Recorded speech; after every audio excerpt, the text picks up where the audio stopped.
Welcome to Think Diverse, a fresh and deep look at the issues surrounding diversity and inclusion. I'm your host, Catherine De Vries, and I'm a Dean for Diversity and Inclusion at Bocconi University in Milan. In every episode, I pick the brain of one of my Bocconi colleagues about their research about diversity and inclusion.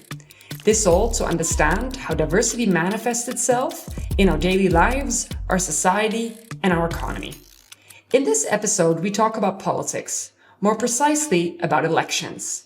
You may have asked yourself why parties often sideline women when it comes to choosing a right candidate on the ballot.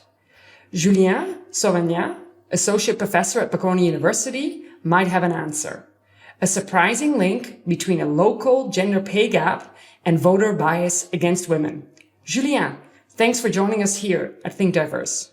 Hi, Catherine. Thanks a lot for inviting me. So this is a very intriguing topic. What made you actually study it in the first place? So to be honest, it came a bit by chance. Political science is not my main domain of expertise in research, though as a citizen, I'm really interested in politics in general. So I started this project just after the presidential election that took place in France in 2017, the last one that Emmanuel Macron won. And this is a period where newspapers and people in general would talk a lot about politics. And so, as you may know, the French parliamentary election takes place just after the presidential election.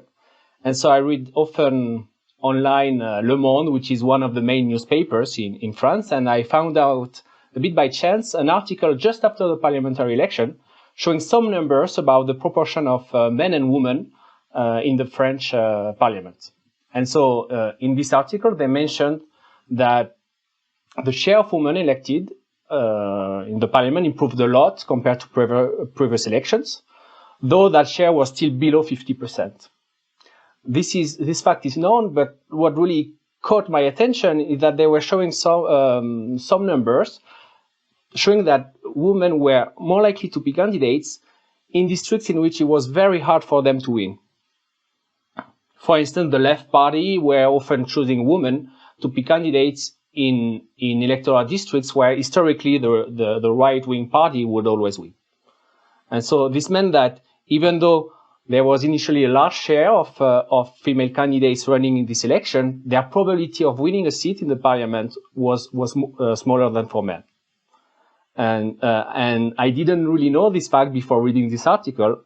And so I started digging into the existing research on this topic, and I realized two things at that time. First, that several people already wrote on this topic, meaning trying to understand why there is a gender gap in politics. Why in most countries in the world there are fewer women than men elected in parliaments. So it was not only the case in France, but it was a fact a bit true everywhere. But then I realized something else by reading these papers, which is that we still do not know much about the reasons for why there are less women elected in politics. And on this question, by reading these papers, I saw that there are at least two hypotheses. So one is that political parties are biased against women, and therefore they prefer to appoint male candidates for running in elections. And another hypothesis is that actually voters are biased against women. For some reasons, they might prefer to vote for a man than for a woman when they have the choice between the two. And so, given that in France, I discovered that at that time that it was possible to collect good data on politicians running for elections, I was kind of really excited to do my own research on this topic. So that's great. You just read a newspaper and an entire new world opens. That's also exactly how research can work.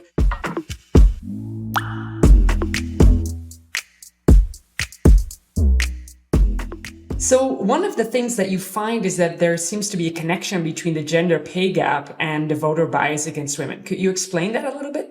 Yeah. So that was kind of one of our ideas for this paper, which is to use gender pay gap, so the difference between what men and women earns on the labor market, as a measure for voter bias.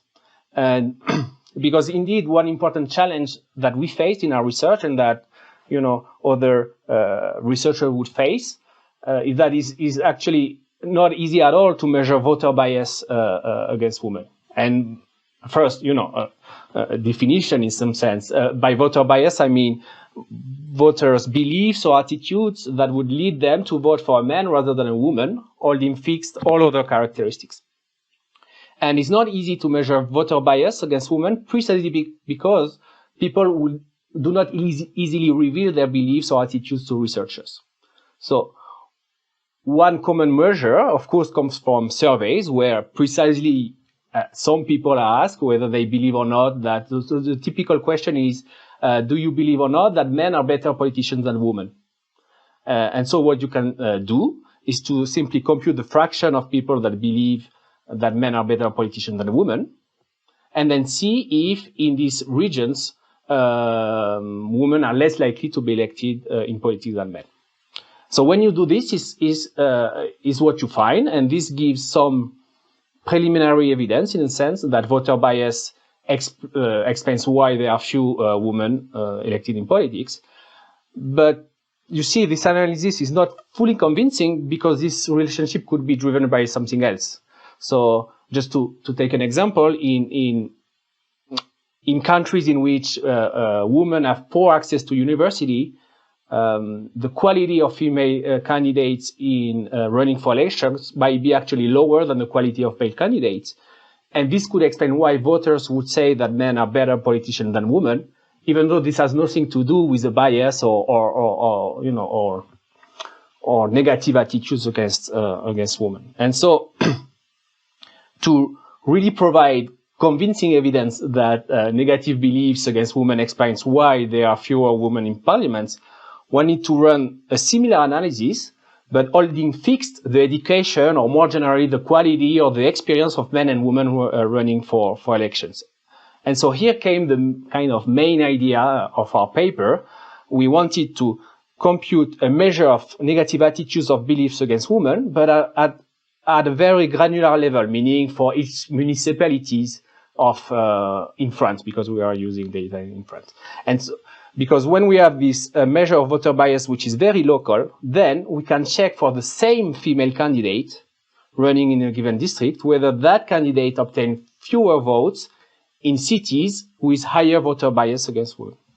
And by construction, because we are considering the same candidate, the characteristics of that candidate is the same across the different cities of the same districts. But obviously now, to come back to your question, for this, we cannot use survey answers because in surveys, you don't exactly know where the respondent lives. You know the region or the country, but not the city.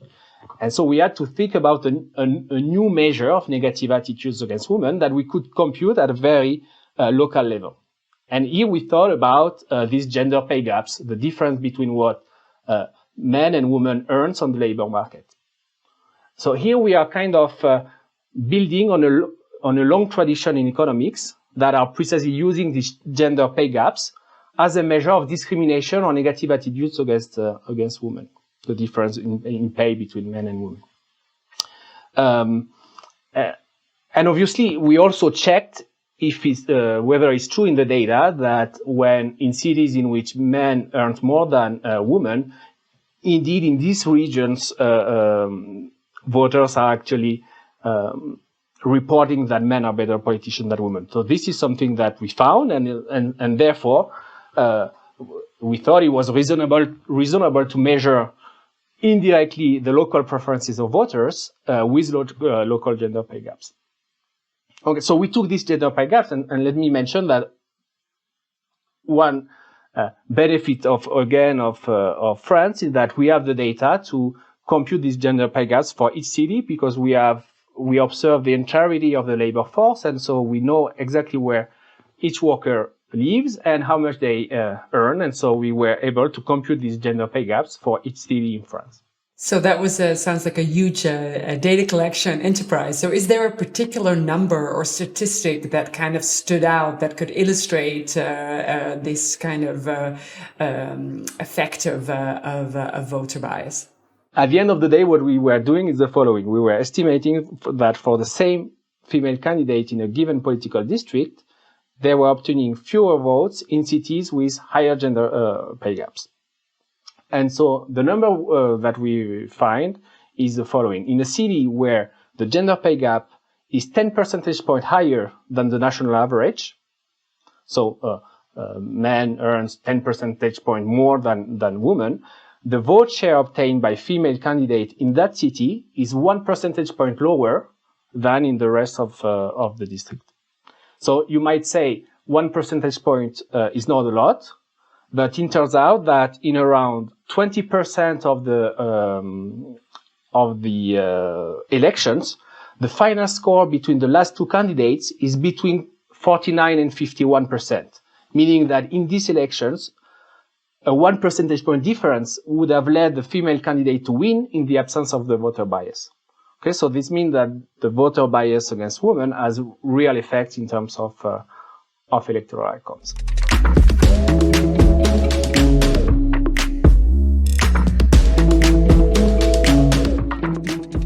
So me also, next to being a Dean of Diversity and Inclusion, being a professor of political science, I can tell you that 1% vote differences actually can do quite a lot. And oftentimes elections are quite close. So that's actually quite considerable.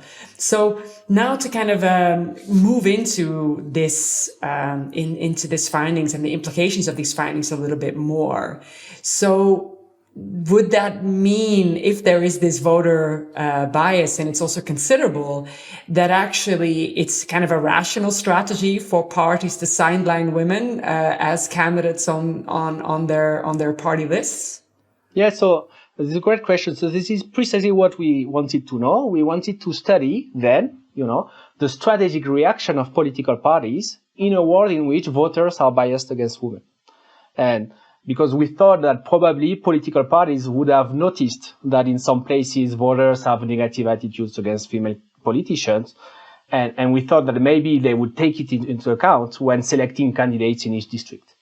And the hypothesis we wanted to study was the following: whether or not political parties would refrain from appointing female candidates in districts in which political competition is strong. And why in districts in which political competition is strong? Well, because in this district, if a woman runs for election instead of a man, and voters have negative attitudes against women, then the party might actually lose a seat in the parliament compared to the case in which it would have selected a man for running in that election. And so this is exactly what we found, because we tested this hypothesis in the data. In districts in which both the right and the left party were equally strong, meaning the election was likely to be very tight, we find that political parties were more likely to nominate a man instead of a woman as a candidate. Whereas in districts in which a given party was either very likely to win or very likely to lose, then, in that case, nominating a man or a woman is not going to change the outcome of the election. And in these cases, we do not find much differences in terms of the choice of choosing a man or a woman. So extrapolating a little bit from what you were just saying, and given that then these competitive districts, because the election is so close, might be very important to parties, and they're putting men in there that then might win it. Do you think this has a negative effect perhaps for women who want to pursue a career in politics? Yeah, so obviously at face value, our results are kind of bad news for women who want to pursue a career in politics, because we have this mechanism indeed that showing that political competition led kind of parties to prefer to select men instead of women. And we were exactly, so that was also, an important dimension of our research, showing that the more competitive the election is, the more bad news it is for gender diversity in elections. Yeah, so that's maybe something to take into consideration also in politics and how we think about gender representation. And I think it's been underreported or not as clear in how we understand it.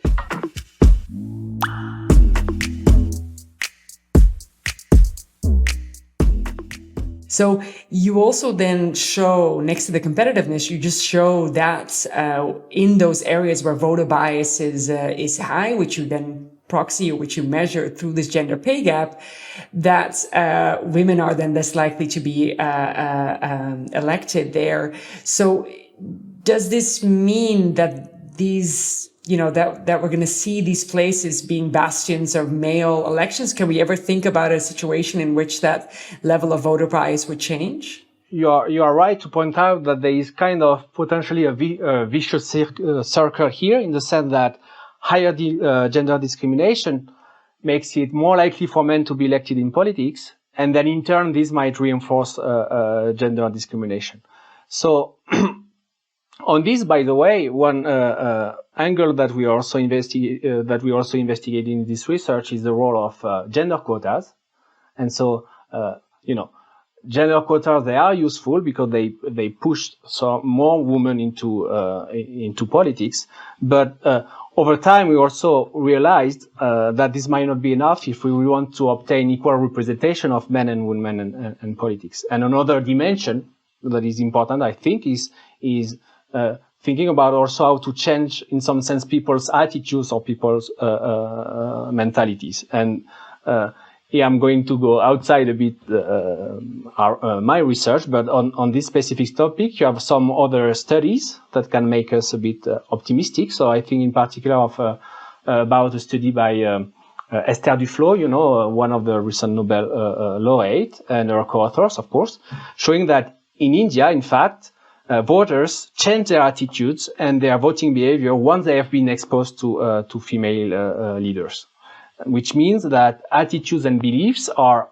endogenous to the presence of women in politics, and that maybe the voter bias against women in politics will progressively disappear as a higher fraction of women gets elected over time. So just to kind of also make it a bit more personal about you as a researcher, so was there a particular person that you met during your research that made an impact on you? So on this particular topic about women in politics, as I just said, I found the research by Esther Duflo very inspiring. The research I just mentioned on exposure to female politicians reducing bias, because I think it's very important when it comes to think about potential solutions to increase gender diversity in politics. And also another important work from by Esther that she did was to show that female politicians implement different policies when they are in office compared to men, which means that the presence of women in politics is not only about gender diversity per se, but it has also real effect in terms of the political decisions that are taken. And so yes, that was two pieces of very interesting work that I've read.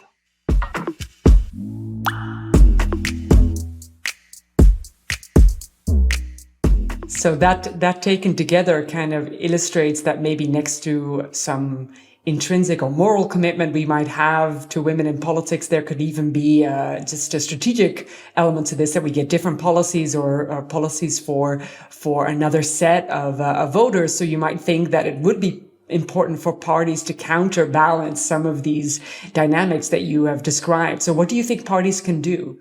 First, parliaments, I think, policymakers in general, I think quotas are useful for pushing more women into pursuing careers in politics. And for the role of parties per se, well, if we come back just to our study, we find that parties that respond strategically to the presence of the voter bias. So in our study, it's not really about political parties being biased against women per se, but rather that they strategically adjust their behavior to maximize the probabilities of winning elections. So here, I don't expect that they might really change their behavior in that direction. That being said, there are other studies that have found evident that some political parties were also intrinsically biased against women. And here, I think in the same way that changing attitudes of voters might be useful, trying to make parties more open to gender diversity, I think is also an important dimension for for the issue of gender diversity in politics. So it means here for researchers, in a sense, trying to understand better what are the factors within political parties that make it more difficult for women to start a political career. So, and also because you mentioned already the importance of this gender pay gap, do you think that there's anything for firms or other social, or also maybe social organizations that they should be involved in order to other policies that could be done next to the kind of only political domain? Yeah, so this is a very interesting question, and I don't really have an answer, but I guess yes, that changing attitudes against women in other sectors other than politics might potentially change also the behavior of individuals when they vote. Yeah, so it's a question that needs to be kind of investigated in research. I don't know how much our beliefs move from one kind of area of society to another one, but I think it's a very interesting hypothesis. So maybe we've developed a kind of research agenda or some aspects that could still be studied. That's great. So just in closing, Bocconi University's motto is knowledge that matters. So how do you think this research matters or, affects society or individuals within it? So, as researchers, we try to kind of then disseminate our research outside the university. So we have tried to write some notes on trying to advertise our findings. So we hope that the research that we have done at least might give some how should I put it, insights to policymakers when they decide, for instance, their quota policies, because that there have been a lot of countries today have quotas in place to promote gender diversity, but the implementation of these quotas vary a lot from one country to another. So in particular, how strict they are. So in some places you have seats in parliaments reserved to women. In other countries you have simple voluntary quotas. In France, the quota that we were investigated, the quota in France was not very strict. We ended up with parliaments where only less than 40% of women were elected. And so you have other places like in Spain, for instance, where the electoral system is different than in France. They have a closed list proportional system, and there is a quota in municipal elections where forcing parties to alternate men and women on the list in such a way that the fraction of male and female elected politicians is very similar to the fraction of candidates. And so these are, I think, it was a kind of clever way to better achieve gender diversity. So just to summarize, just to say that,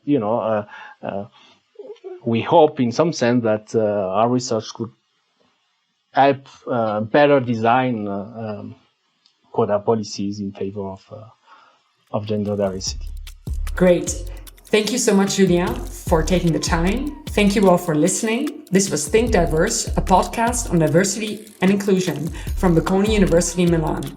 To be notified about new episodes, subscribe to Think Diverse on Spotify, Apple Podcast, or Spreaker.